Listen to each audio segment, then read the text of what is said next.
Selamat pagi jemaat sekalian, shalom. Hari ini saya mau bicara tentang menabur dan menuai, Galatia 6 ayat 7 sampai 9. Demikian firman Tuhan.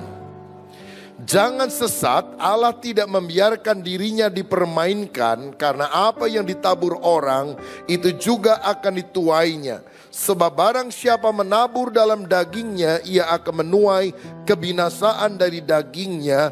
Tetapi barang siapa menabur dalam roh, ia akan menuai hidup yang kekal dari roh itu. Mari kita baca bersama.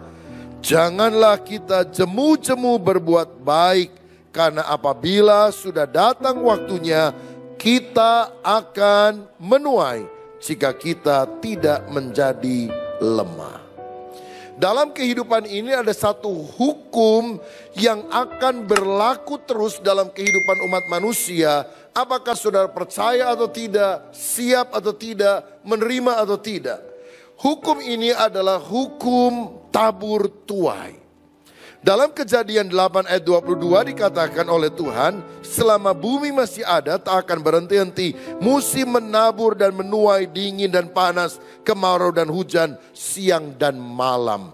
Sepasti adanya siang dan malam, kemarau dan hujan, begitu juga hukum alam tabur tuai ini akan berlaku dalam dunia tanaman, tumbuh-tumbuhan. Kalau saya baca dalam Kejadian 26 ayat yang ke-12, dikatakan, maka menaburlah Ishak di tanah itu, dan dalam tahun itu juga ia mendapat hasil 100 kali lipat, sebab ia diberkati Tuhan. Jadi ketika kita belajar menabur, lalu diberkati Tuhan, maka akan terjadi pelipat gandaan 100 kali lipat ganda. Ini dahsyat, karena bukan 100%. Kalau 100% cuma 2 kali lipat. Ishak diberkati Tuhan dapat berkat 100 kali lipat, artinya 10.000%. Tetapi bukan hanya dalam hal usaha, tanaman, perkebunan, terutama dalam kehidupan manusia, kita, saya dan saudara, hukum ini tetap berlaku. Alkitab berkata tadi dalam Galatia pasal yang ke-6, siapa yang menabur dalam kedagingan, hidup dalam dosa, hidup dalam hawa nafsu, dia menuai kebinasaan. Tapi siapa yang menabur dalam roh, hidup benar, hidup saleh, hidup kudus, hidup dipimpin oleh Tuhan, dia akan menuai hidup yang kekal. Karena itu saudara, belajarlah menabur sesuatu yang baik. Karena apa yang kita tabur itu yang akan kita tuai.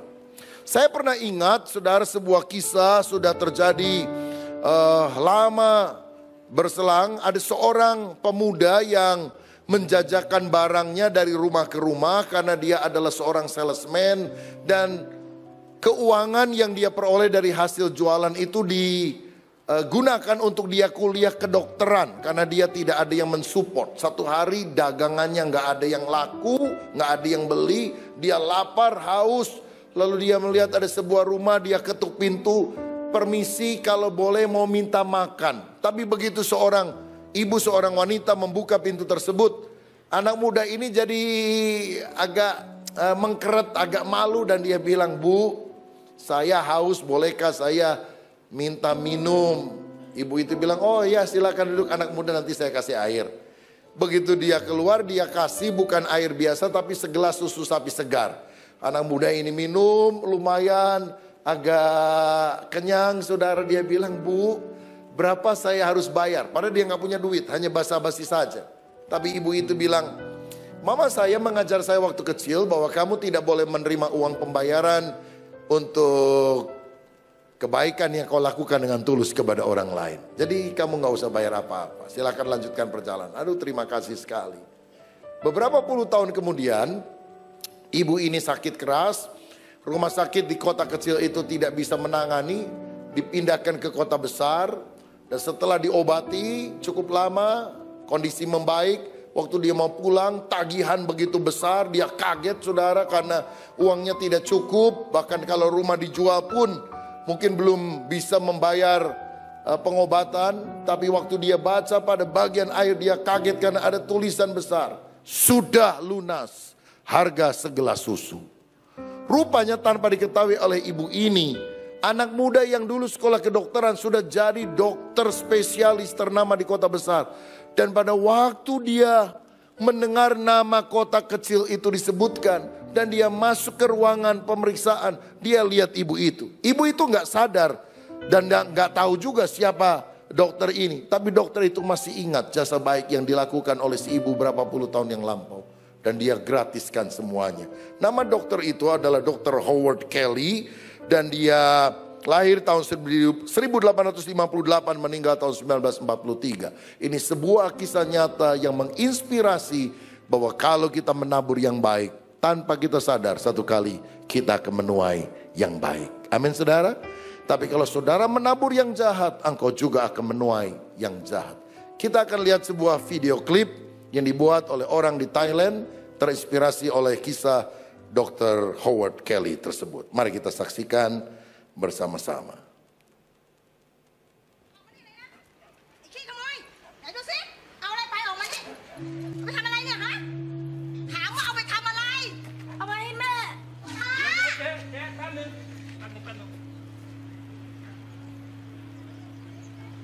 Mẹป่วยอ่ะ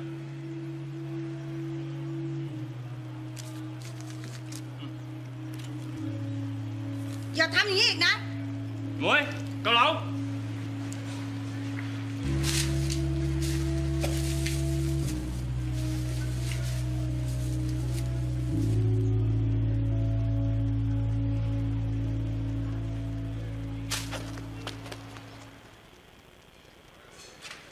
Chọn, này là khắp, này. ป๊า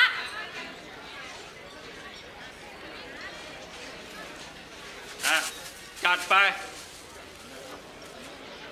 สั่งมาเร็วต่ออะไร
Saya percaya orang yang menabur benih kebajikan, satu kali dia pasti akan menuainya. Berikan kemuliaan untuk Tuhan kita.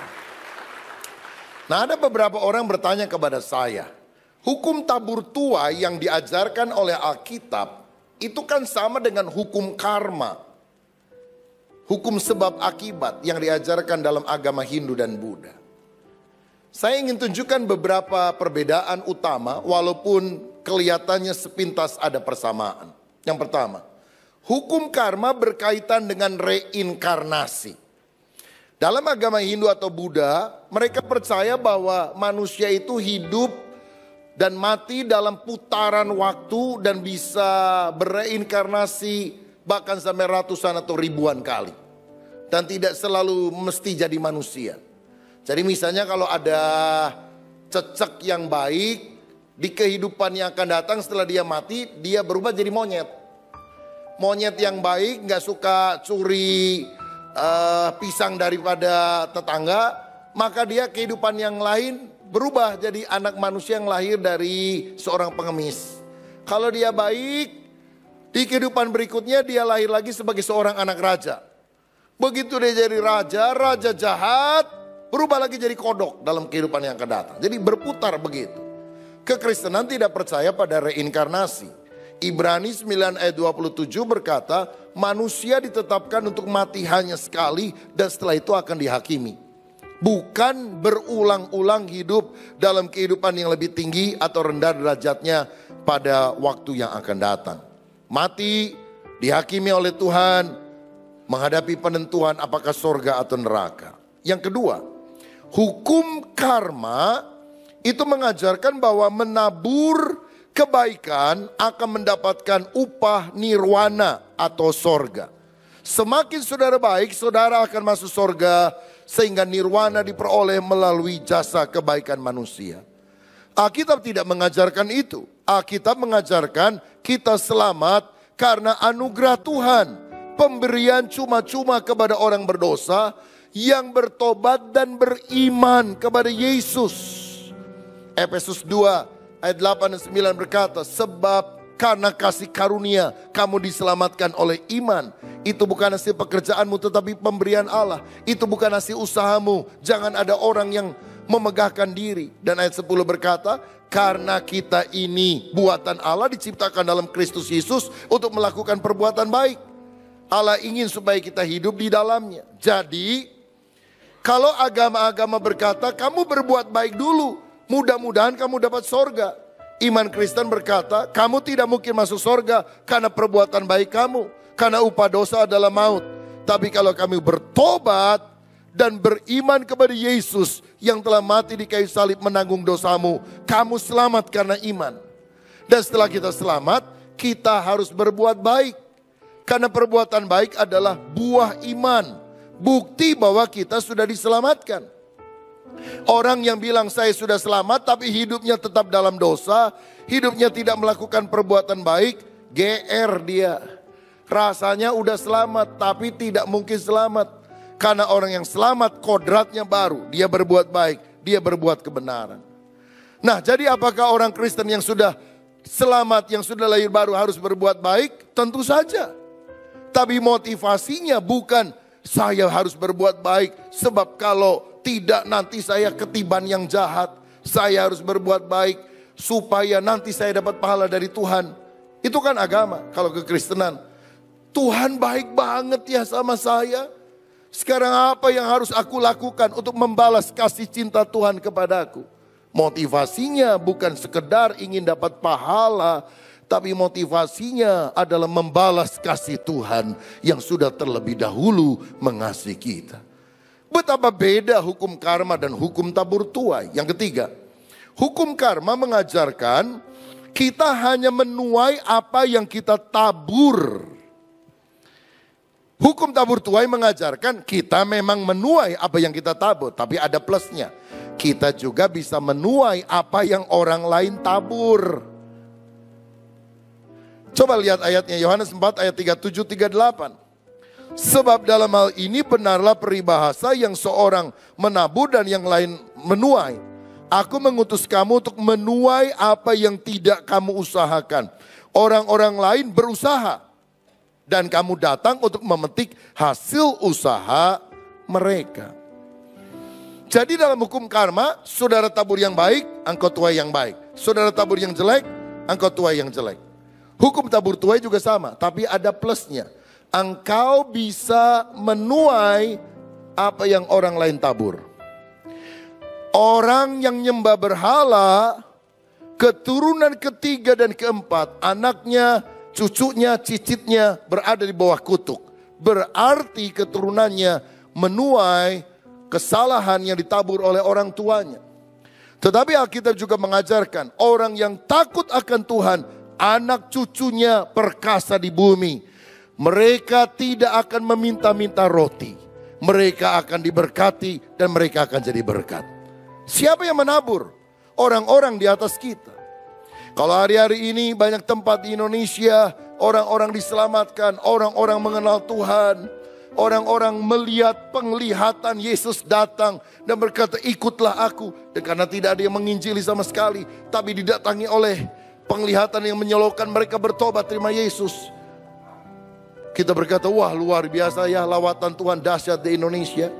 Apakah karena hasil usaha kita saja pada masa kini? Saya jawab tidak. Ratusan tahun yang lampau ada misionaris yang sudah melayani Indonesia. Dia berusaha menabur benih Injil. Ada yang bertobat? Hampir tidak ada. Mungkin hanya 1-2 orang. Apa yang dialami misionaris itu setelah dia berkhotbah sekian lama, dibantai oleh orang-orang kanibal. Tapi kalau Indonesia hari-hari ini banyak orang percaya. Saya yakin darah martir adalah benih gereja. Mereka sudah melakukan pengorbanan. Dan itu tidak sia-sia. Kita menuai apa yang telah mereka tabur untuk kurun waktu yang panjang. Saya percaya sampai hari ini pun kalau saya keluarga dalam pelayanan Tuhan bisa buka jalan. Saya mengalami perkara-perkara yang baik dari Tuhan. Bukan karena perbuatan baik saya. Tapi karena ada orang yang sudah menabur sebelum saya. Saya punya opa seorang pendoa syafaat. Dia selalu bangun pagi dan setiap jam 6 pagi, jam 9, jam 12, jam 3 sore, jam 6 sore, jam 9 malam. Dia selalu berdoa. Apapun kegiatannya, dia baca koran, dia nonton TV. Begitu jam berbunyi 6 kali, 9 kali, 12 kali, 3 kali, 6 kali, 9 kali. Dia tinggalkan kegiatannya, dia mulai berdoa. Dan dia doa rata-rata 15 menit. Dan saya selalu tahu waktu dia doa, karena dia selalu mulai dengan menyanyi. Dan saya tidak pernah dengar ada orang yang menyanyi lebih falas dari opa saya, saudara sekalian. Dia tidak bisa bedakan mana do, re, mi, fa, sol, la, si, do. Waktu dia nyanyi, bagus kedengarannya. Tapi jauh lebih bagus kalau dia tidak menyanyi. Tapi walaupun suaranya falas, dia seorang pemuji penyembah. Dan itu yang luar biasa. Lalu setelah menyanyi, dia bahasa roh. Saya masih kecil dan saya tidak tahu apa itu. Saya suka ledekin malah. Udah nyanyinya falas, dia mulai ngomong. Oh lama, lama, lama, lama, lama, lama. Dari balik kaca saya bilang, lama bener, kapan sebentarnya. Langsung dia sambung, sandal lawas, sandal lawas. Saya bilang sandal baru, sandal baru. Saya nggak ngerti bahwa itu adalah, dia pernah dijamah Roh Kudus, berbahasa roh. Pada waktu itu pergerakan karismatik juga masih sangat baru di Indonesia. Tapi dia sebut dalam doanya dengan bersuara 9 nama anaknya, 9 nama anak menantunya, dan belasan puluhan cucu yang dia punya. Dan di doanya dia sebut nama saya. Setiap kali dia berdoa, dia panggil juga nama saya di dalam doanya. Dan kalau saya sekarang bisa melayani Tuhan karena saya tahu ada seorang pendoa yang luar biasa dalam keluarga kami. Kadang-kadang orang sekarang saudara kagum, wih si ini pendoa hebat luar biasa, ketemu Tuhan ini itu, bisa nubuatan. Saya mendengar ya puji Tuhan, tapi saya nggak terlalu terkesan, saya pribadi. Kenapa? Saya punya pendoa syafaat yang lebih hebat. Saya tidak pernah tahu ada pendoa syafaat yang bisa doa jam 6, jam 9, jam 12, jam 3, jam 6, jam 9 seperti opa saya. Dan saya melihat dia mungkin bukan seorang penubuat yang luar biasa. Kesalehan yang dia miliki sampai Tuhan memanggil dia. Itu menjadi taburan yang luar biasa. Berbahagialah kalau engkau punya orang tua, punya opa yang takut akan Tuhan. Kalau tidak, mulai dari generasi saudara, hiduplah takut akan Tuhan. Karena dari saudara ke bawah, engkau menabur perkara yang baik. Orang lain dalam generasi yang berikut akan menuainya. Amin saudara sekalian. Lihat Abraham. Bangsa Israel itu bangsa yang tegar tengkuk. Tuhan bilang bukan karena jasamu engkau menjadi umat perjanjian. Tapi karena aku ingat kepada sumpah yang aku berikan kepada nenek moyangmu Abraham. Karena Abraham setia, taat, hidup benar, percaya kepada Tuhan. Itu berkatnya sampai pada anak cucunya. Yang keempat, apa beda hukum tabur tuai dan hukum karma? Hukum karma itu mekanis. Saudara akan mendapatkan hukuman setimpal dengan apa yang kau lakukan. Naburnya jelek, dapatnya jelek. Ngasih baiknya sedikit, nuainya juga sedikit. Tapi kalau banyak, dapat banyak. Setimpal. Tapi dalam hukum tabur tuai, ada satu hal yang luar biasa, yaitu faktor pengampunan dosa dan kasih karunia Tuhan Yesus Kristus. Sehingga dosa yang begitu jahat, yang harusnya ditimpakan setimpal kepada kita, ditanggung oleh Yesus. Sehingga kita tidak menerima penghukuman yang setimpal atas dosa kita. Coba baca Mazmur 103 ayat 10 berkata demikian. Mazmur 103 ayat yang ke-10. 2, 3. Tidak dilakukannya kepada kita setimpal dengan dosa kita, dan tidak dibalasnya kepada kita setimpal dengan kesalahan kita. Oh, ini ayat yang memberikan kelegaan luar biasa. Kalau Tuhan hitung-hitung perbuatan dosa kita, saudara, kita bilang ada 2 malaikat di sisi kanan dan sisi kiri kita. Yang satu catat perbuatan baik kita, satu catat perbuatan jahat kita. Siapa yang perbuatan baiknya lebih bagus, lebih banyak daripada perbuatan jahat? Saya rasa kebanyakan manusia perbuatan jahatnya lebih banyak daripada perbuatan baiknya. Dan upah kejahatan adalah maut. Tapi Alkitab berkata tidak dibalas oleh Tuhan kepada kita setimpal dengan perbuatan jahat kita. Itulah grace, kasih karunia. Itulah pemberian yang luar biasa. Setiap kali saya baca ayat ini, hati saya terharu karena begitu besar kasih Tuhan. Kenapa dia tidak balas kita setimpal? 2 Korintus 8 ayat 9. Karena di atas kayu salib telah terjadi pertukaran. Karena kamu telah mengenal kasih karunia Tuhan kita Yesus Kristus, bahwa ia yang oleh karena kamu menjadi miskin, sekalipun ia kaya, supaya kamu menjadi kaya oleh karena kemiskinannya. Di salib ada pertukaran. Yesus yang suci menjadi dosa, supaya kita yang berdosa menjadi suci. Yesus yang kaya menjadi miskin, supaya kita miskin diperkaya di dalam Dia. Yesus yang sehat menjadi sakit, supaya kita yang sakit disembuhkan oleh kuasa darahnya. Ada pertukaran. Semua kutuk yang seharusnya menimpa saya ditanggung oleh Yesus. Dan semua berkat yang dibawa oleh Yesus diberikan kepada saya. Roma 6 ayat 23 itu ayat luar biasa. Sebab upah dosa ialah maut. Tetapi kasih karunia Allah, grace, adalah hidup yang kekal dalam Yesus Kristus. Mestinya kita mendapatkan maut. Mestinya kita tidak mendapatkan hidup kekal. Tapi karena Kristus ada pertukaran. Maut bagian kita ditanggung oleh Yesus di salib. Hidup kekal yang bukan milik kita diberikan oleh Yesus karena kasih karunia-Nya. Tidak ada hidup yang lebih indah selain di dalam Kristus. Karena di dalam Dia semua yang jelek ditanggung di atas kayu salib. Dan dari salib Dia memberikan kasih karunia yang luar biasa kepada saya dan saudara. Dan itulah berita Injil yang luar biasa. Berikan kemuliaan untuk Tuhan Yesus Kristus. Saudara, karena rahmat-Nya kita tidak mendapat apa yang seharusnya kita dapatkan, yaitu hukuman maut.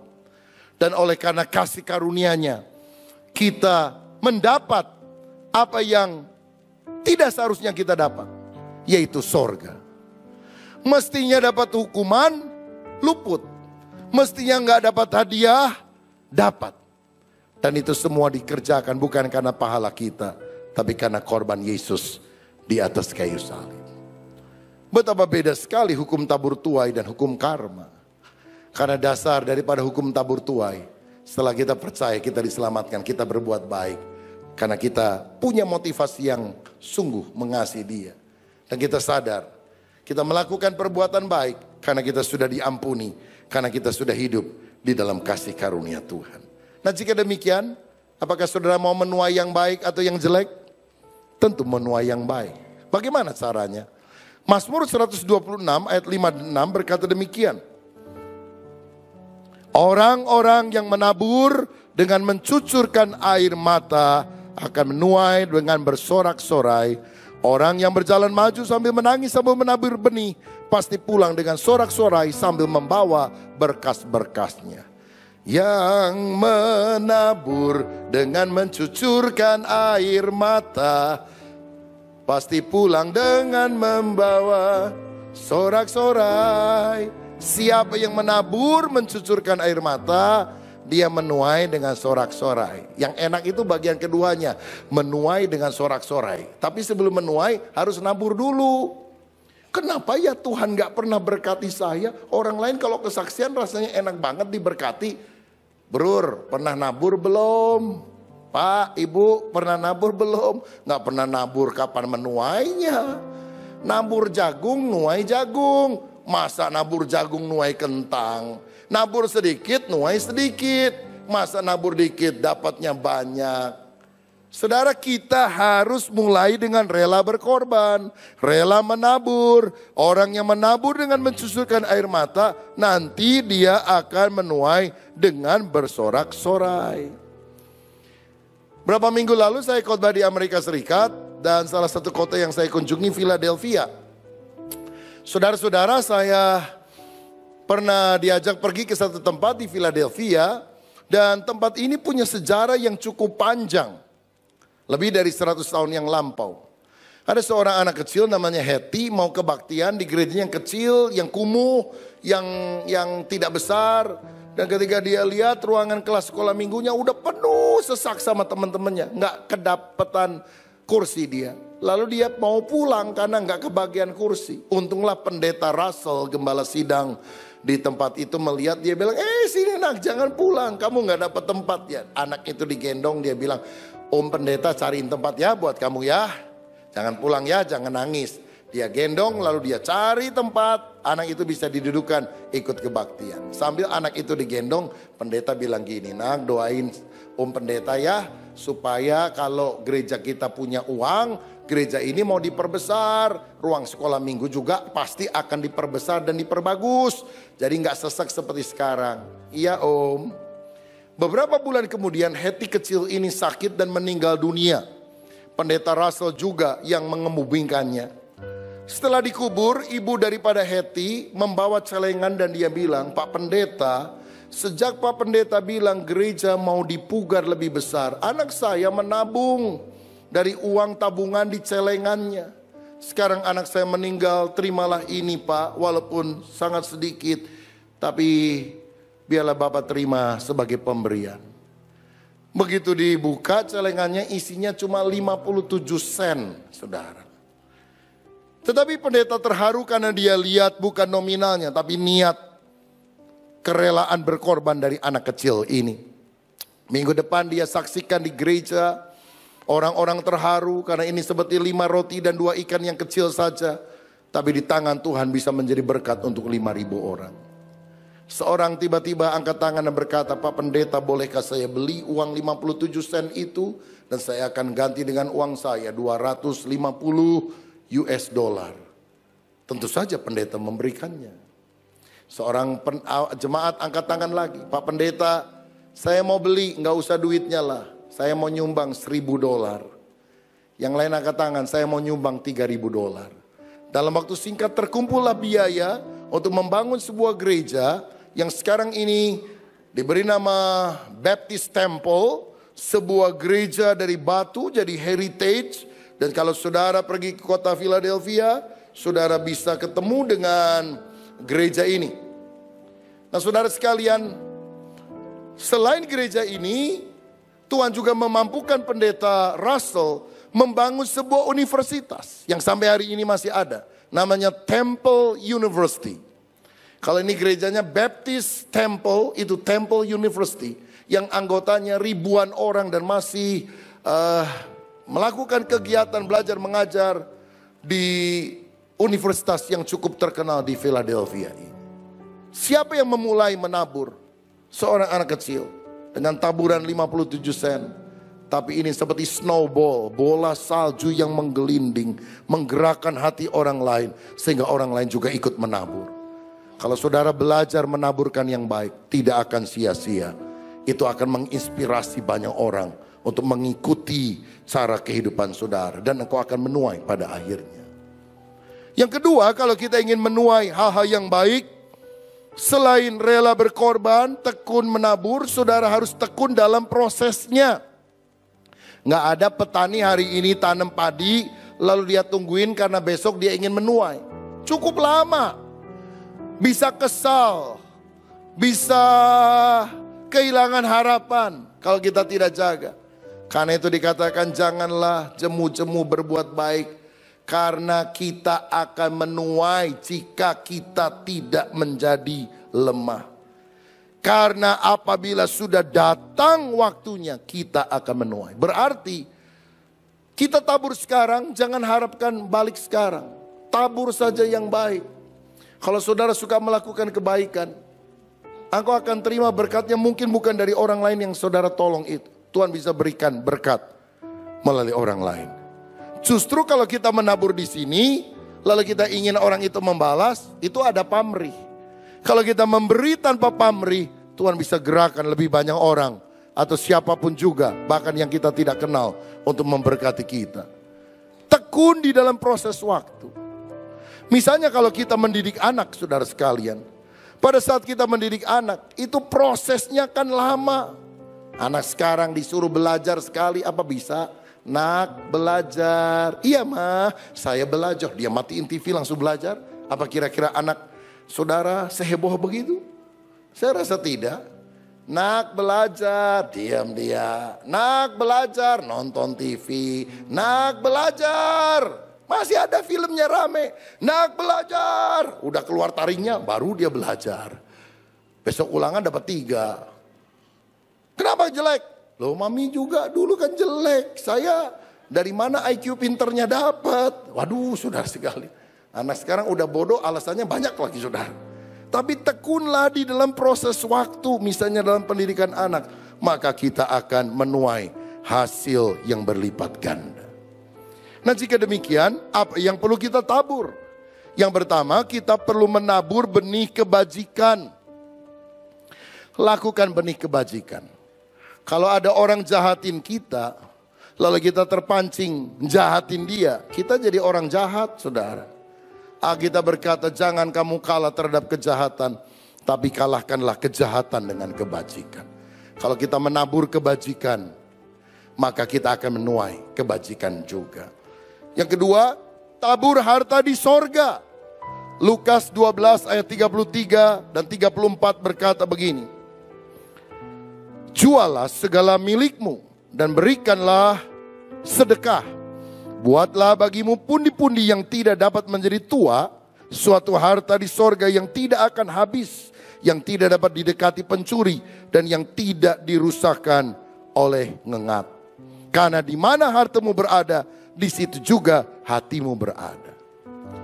Tabur harta bukan di bumi ngengat dan karat merusaknya. Tabur hartamu di sorga. Itu yang Tuhan ajarkan. Apakah kita sudah yakin ada banyak harta di sorga yang sudah kita taruh? Apa yang kita miliki akan kita tinggalkan. Apa yang kita tabur di ladang Tuhan, itu milik abadi kita sampai selama-lamanya. Tabur harta di sorga. 2 Korintus 9 ayat 6 dan 7 berkata, camkanlah ini, orang yang menabur sedikit akan menuai sedikit juga, dan orang yang menabur banyak akan menuai banyak juga. Hendaklah masing-masing memberikan menurut kerelaan hatinya, jangan dengan sedih hati atau karena paksaan, sebab Allah mengasihi orang yang memberi dengan sukacita. Taburlah benih kebajikan dan taburlah harta untuk disimpan dalam kerajaan sorga. Bagaimana caranya? Menabur di ladang Tuhan, mendukung pekerjaan Tuhan, mendukung pelayanan misi, diakonia, gereja secara umum. Karena ada banyak biaya yang dibutuhkan untuk pelayanan-pelayanan. Tuhan gak butuh duit, tapi untuk listrik nyala perlu duit, saudara. Untuk AC bisa jalan perlu duit. Untuk kegiatan operasional, untuk misi, untuk banyak kegiatan lain perlu uang. Dan siapa yang perlu menaburkan benih itu? Saudara jemaat. Sebab ketika kita menabur harta di sorga, kita akan menuai pada waktunya. Ngomong-ngomong soal harta, hari-hari ini saya lihat banyak orang Indonesia sedang bingung karena masalah TA, tax amnesty.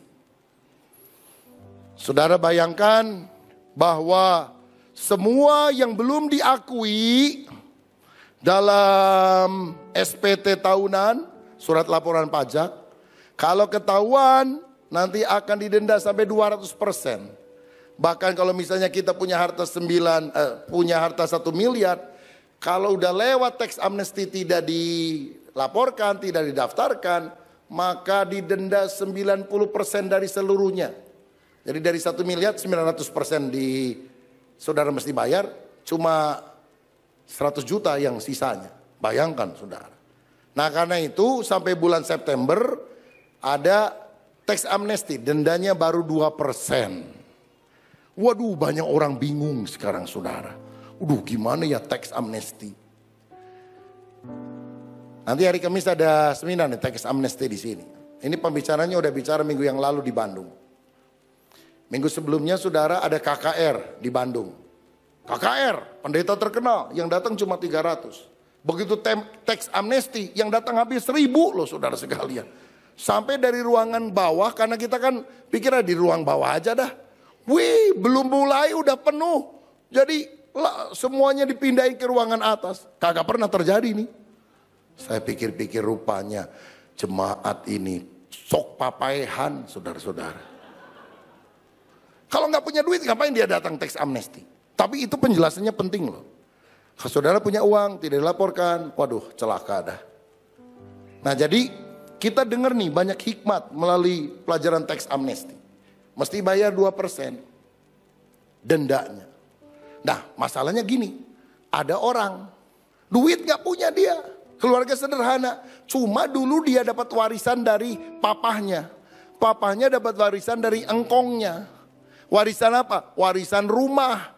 Kebetulan tempatnya strategis. Kalau Tasik Cihideng atau Mustafa, kalau dinilai bisa 2 miliar. Tapi uang cash kagak ada. Ini mah dari warisan, rumah juga udah agak jelek, tapi strategis kalau dijual jadi duit. Pernah diakui belum? Nggak tahu ya, dan nggak pernah lapor. Pernah bayar pajak nggak? Nggak pernah. Bayar 2% saudara. Kalau nggak disita semuanya. Waduh. Kalau 2% dari 2 miliar berapa ya? 4 juta ya? 40 juta. 40 juta. Aduh duit dari mana ini? 40 juta. Waduh untuk makan aja seret 3 juta sebulan juga udah syukur. 40 juta. Ya gak mau tahu. Pinjam di bank. Waduh jaminannya apa? Jual rumahnya. Waduh tinggal di mana? Kan bingung saudara sekalian. Gak punya duit bingung. Punya duit tambah bingung loh saudara sekalian. Wah ada orang simpenan di mana-mana. Simpenan barang mati, barang hidup lagi saudara. Waduh ini banyak simpenannya nih. Gawat nih. Apalagi banyak tuh ya di kampung-kampung kan Pak Haji tanahnya berhektar-hektar di mana. Sampai dia juga liar. Tanahnya siapa dia nggak tahu. Saudara. Itu kalau dihitung-hitung kan gede tuh. Biayanya bisa ratusan juta.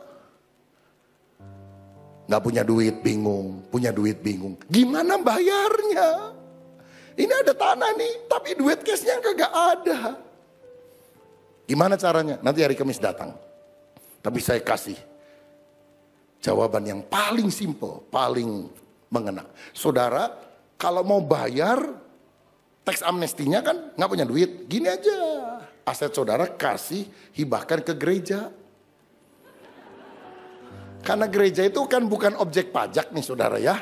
Jadi kasih ke gereja, kalau dihibahkan, yang bayar kan yang menerima hibahnya. Yang menerima hibahnya gereja nanti diurus sama gereja. Karena gereja bukan objek pajak. Jadi saudara kasih asetnya, gereja nggak perlu bayar dendanya. Yang penting saudara tabung harta di sorga. Jelas. Itu penjelasan tax amnesty yang paling bagus saudara-saudara. Haleluya. Gereja nggak kena pajak. Orang-orangnya pendeta kena pajak. Saya udah bertahun-tahun bayar pajak saudara. Saya bayar pajak loh. Jadi kalau ada jemaat, pendeta saudara juga bayar pajak loh. Saya nggak pernah nihil saudara. Saya bayar pajak. Warga negara yang baik kan harus melakukan apa yang ini kan oleh pemerintah tuh.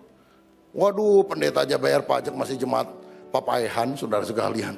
Ya, saya berdoa yang papaehan nanti hari Kamis hidup kembali. Dengarkan kalau tidak resikonya besar saudara-saudara. Dan kita juga membantu pemerintah yang sedang membutuhkan banyak dana untuk kemajuan yang ada. Tapi solusi yang paling sederhana, hibahkan hartamu ke gereja, dipakai untuk pelayanan. Saudara gak perlu keluar duit, harta di sorga tersimpan. Haleluya. Amin apa aman, saudara. Saya kadang-kadang bingung. Yang kasih berkat buat kita, pekerjaan Tuhan, bos saya dan sebagainya, orang yang gak terlalu kita kenal loh saudara. Heran tuh. Saya pernah ceritakan waktu ke Nias kita kena asap. Sekarang Sumatera kan mulai asepan lagi nih. Udah ekspor lagi tuh ke Singapura tuh saudara. Nah waktu ke Nias kita gak bisa pulang. Karena asap sampai 3 hari terhambat. Kita bingung, 22 orang nih. Habis mission tour ke sana. Rumah gak tahu, jalan gak tahu, mobil gak ada. Semuanya udah di drop di airport. Tiba-tiba ada orang ketemu saya di airport. Pak Rubin kok ada di sini? Iya Pak, habis KKR pelayanan. Nah sekarang kemana? Ke Medan. Nah, gak bisa terbang kan? Iya itu, pesawat tadi mau turun naik lagi. Kalau dia turun saya naik. Gara-gara dia tidur turun, saya tidak naik. Nginep di mana? Saya juga bingung. Gak tahu nih di Nias nih gimana. Mau saya tolong Pak, saya carikan hotel. Oh iya mau. Bapak sendirian? Enggak, 22 orang. Banyak kata. Saya mah sendiri, buntutnya banyak saudara. Dia telepon istri anaknya, 4 mobil datang. Kita dibawa ke hotel yang terbagus di Polonia. Saudara sekalian, kita nginep di situ. Hari ketiga baru bisa pulang. Hari berikutnya 8 hari penerbangan ditutup lagi. Aduh, puji Tuhan tuh 3 hari aja udah rasa kesel. Apalagi tambah 8. Jadi orang Nias beneran kita saudara sekalian. Dan kita waktu mau bayar, itu yang punya hotel bilang gak usah bayar Pak. Karena Bapak yang ajak Anda ke sini sudah bayarin. Sampai saya cari tuh orang saudara. Pak, Anda jangan bayarin kita. Ini 11 kamar 2 malam Pak. Itu lebih dari 10 juta saudara sekalian. Dan dia saya suka lihat Bapak di TV. Bayangin saudara sekalian. Lihatnya di TV. Ini mah langsung tatap muka, face to face, jabatan. Kagak pernah tergerak bayarin hotel. Waduh saudara-saudara. Jadi ini masalah hati kan. Mau gak kita berkorban? Karena saya percaya dia menabur itu, dia simpan harta di sorga loh saudara. Kalau dia lakukan dengan tulus hati. Saya 2 minggu lalu khotbah di Kedoya, gereja kita. Gereja kita di Jakarta itu kan ada di Harapan Indah Bekasi, ada di Kelapa Gading. Kelapa Gading kita punya 5 ruko, sudah beli lama. Tapi kita mau beli tanah dan kita mau urus izin dari awal. Supaya dapat izin resmi. Kalau ruko susah dapat izin resminya. Nah yang kedua ya ini cuma 2 ruko. 2 minggu lalu saya khotbah. Ibadah pertama, ibadah kedua. Setelah selesai ada jemaat bilang gini. Pak, kapan ini tempat kita diperbesar udah panas nih. 2 ruko paling maksimal juga 150 orang lah saudara. Panas nih, iya nih doain ya. Kita lagi udah tawar-tawar nih 2 ruko di sebelah. Kita mau beli gak dijual-jual. Tapi bulan-bulan lalu mau dikontrakin katanya. Jadi kita udah sepakat setahun kita kontrak 180 juta untuk 2 ruko. Kita sewanya 5 tahun. 180 kali 5 900 juta. Udah jabatan tangan, udah deal, udah setuju. Ada yang protes. Yang protes bukan pemilik rumah, tetangganya saudara. Jadi kita 2 ruko. Dia punya 2 ruko, ada 2 ruko lagi. Nah ini yang punya, protes. Ngadu ke RT, RW, kemana-mana. Oh ini gereja gini-gini. RT, RW udah kenal semua sama kita. Udah lama itu Pak, gak apa-apa. Tambah marah dia. Ngelapor ke mana saudara ormas dan sebagainya. Saya bilang kurang ajar juga nih orang. Apa urusannya? Kan bukan ruko-rukonya dia. Kita mau sewa ruko sebelah. Kita duit-duit kita dan sebagainya. Udah kesel juga beberapa pengurus yang muda-muda bilang, hajar aja Pak. Emang salah apa kita? Tapi saya pikir-pikir, aduh kita mau luasin gereja jadi berkat kok jadi begini nih. Udahlah kita doa dulu deh, doa dulu. Saudara-saudara, akhirnya kita bilang pending aja dulu lah, cari kehendak Tuhan yang terbaik. Dan saya doa, Tuhan aku gak ngerti. Ini orang gak ada urusan nih Tuhan, bikin rese juga ini orang. Saya doain aja nih saudara. Saya tanya sama pengurus, itu apa sih? Siapa sih? FPI atau apa? Bukan Pak, orang Tionghoa, Katolik. Ya ilah minta ampun, capek deh. Apa urusannya dia? Kagak ada urusan Pak. Nggak tahu, iri aja. Aduh.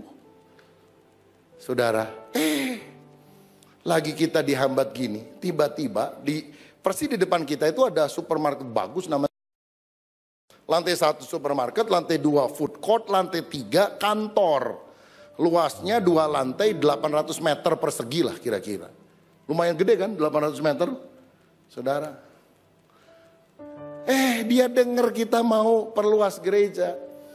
Ngubungin ke pengurus gereja. Pak, sewa di tempat kita aja. Oh ya, berapa? 1 tahun 1 miliar. Dikasih tahu ke saya. Hah? 1 miliar? Kalau yang itu berapa? 900 juta 5 tahun. Ini setahun 1 miliar. Wah, enggak lah, jauh banget. Ya udah, nggak jadi. 2 minggu lalu waktu saya mau khotbah, manajernya mau ketemu saya. Ya udah, kita temuin setelah habis kebaktian jam 12 lebih setelah khotbah, saya ketemu. Lalu dia ngomong, Pak, Bapak kan katanya mau perluasan. Iya, udah pakai tempat sini saja Pak.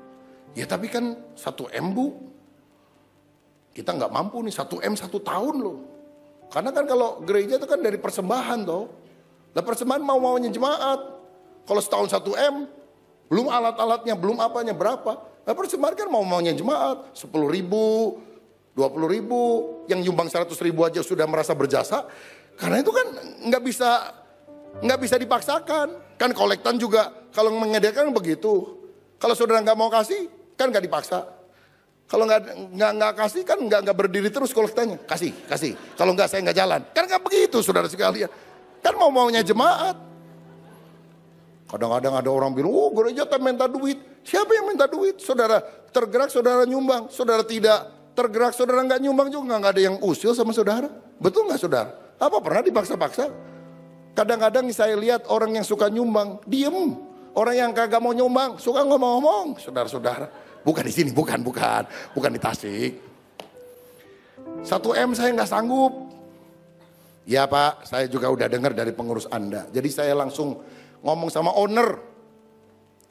Lalu owner tanya, sanggupnya berapa? Ya kita belum tahu Pak. Tapi mereka mau sewa ruko 180 juta. Ini berapa kamu tawarin? 1 M setahun. Ini 180 juta. Siapa yang nawar? Maksudnya kok rendah banget gitu nawarnya. Gereja, oh gereja. Oh ya udahlah, nggak apa-apa, kasih aja buat amal katanya. Jadi saudara dia bilang, jadi gini Pak, sudah ngomong sama owner setuju. Harga Bapak kan 180 juta, nggak usah 2 ruko Pak, kecil, pakai ini aja 800 meter. Sampai saya bilang, tunggu dulu, 1 M 1 tahun. Ya, kita sewa 5 tahun loh Bu, 5 tahun 5 M kan? Ya, sekarang ibu bilang 900 juta, apa nggak salah Bu? Oh enggak salah, memang kita mau kasih itu. Kalau bukan gereja, kita nggak mau kasih. Mana ada harga segini. Tapi karena gereja, udah pakai aja. Sampai saya bingung, saudara. Ini teh bener atau enggak ini? Saya bilang, bisa dapat penawaran pakai kertas Bu, supaya kita benar-benar yakin. Oh bisa, kami buatkan. Jadi saya lagi nunggu di kertas ini, saudara sekalian. Tapi dia udah ngomong, bisa. Lalu saya tanya, kenapa Bu, kok bisa dikasih begitu? Ownernya cuma titip pesan gini deh, mudah-mudahan jemaat gereja tambah banyak orangnya. Dan setelah kebaktian jangan pulang dulu, makan di lantai 2, belanja di supermarket lantai 1. Saya bilang amin, diberkati untuk memberkati. Saya kerahkan jemaat untuk jangan pulang dulu, makan di bawah dan belanja di bawahnya lagi. Jadi kita sedang berdoa dalam persiapan untuk tempat tersebut. Itu saudara. Kalau katakanlah dengan ini itu 5 tahun mestinya 5 M, sekarang jadi 1 M saja. Itu kan dia nyumbang 4 miliar loh saudara. Siapa yang nyumbang? Saya nggak tahu orangnya saudara. Ajaib ya. Yang lebih ajaib lagi kalau bertatapan muka tapi tidak pernah tergerak. Aneh bin ajaib itu saudara sekalian. Jadi mari kita belajar menabur untuk kemuliaan nama Tuhan. Saya tidak pernah dengar ada orang yang memberi untuk Tuhan lalu menjadi miskin. Tidak pernah mendengar. Karena siapa yang memiutangi Tuhan dia akan diberkati berlimpah-limpah. Hari ini belajarlah berkorban bagi kerajaan sorga. Karena apa yang kita tabur akan kita tuai. Tuhan Yesus memberkati kita. Amin. Mari kita beri kemuliaan